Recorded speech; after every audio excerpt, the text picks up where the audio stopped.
All right, statistician says changes in the sun's luminosity correlate exceedingly well with average land temperatures on Earth. So the changes in the sun's luminosity like also correlates with the land temperatures. Cool.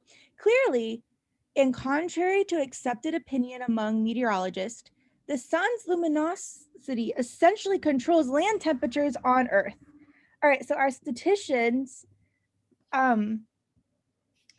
conclusion here is clearly the sun's luminosity essentially controls land temperatures on Earth. So we're saying like, hey, since it's correlated, it controls it. And this is counter. And what's weird about this is like, we're saying this is against what most meteorologists say.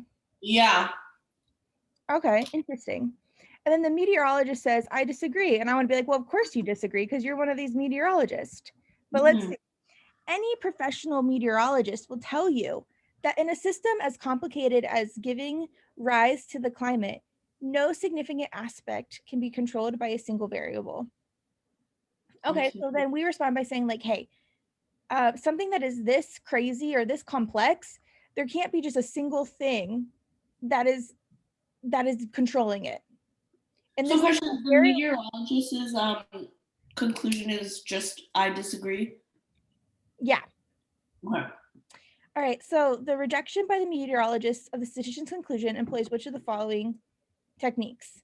So, A, supporting a conclusion about a specific case by invoking a invoking a relevant generalization. I actually don't hate this answer choice. Yeah. Because I feel like we are using a generalization. What it would be the relevant generalization?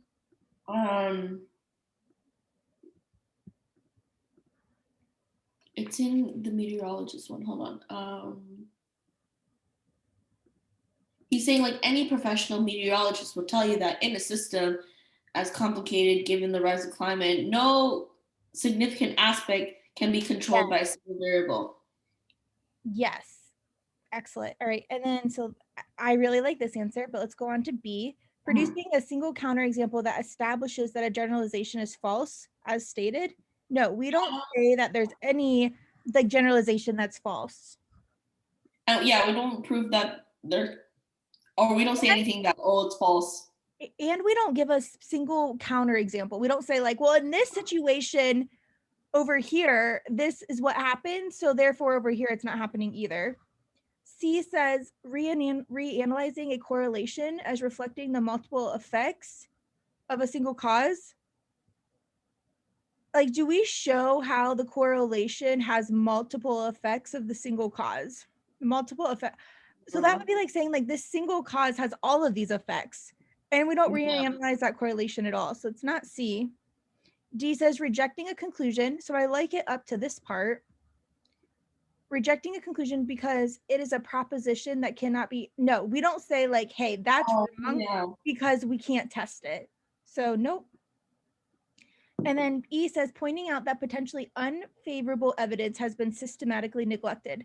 So okay, that's too much. Yeah, do we say like, oh, you actually just because you don't like this evidence, it's like we need to consider it. You're not thinking about this. We don't do that either. And so that's why our answer is going to be A. Yay.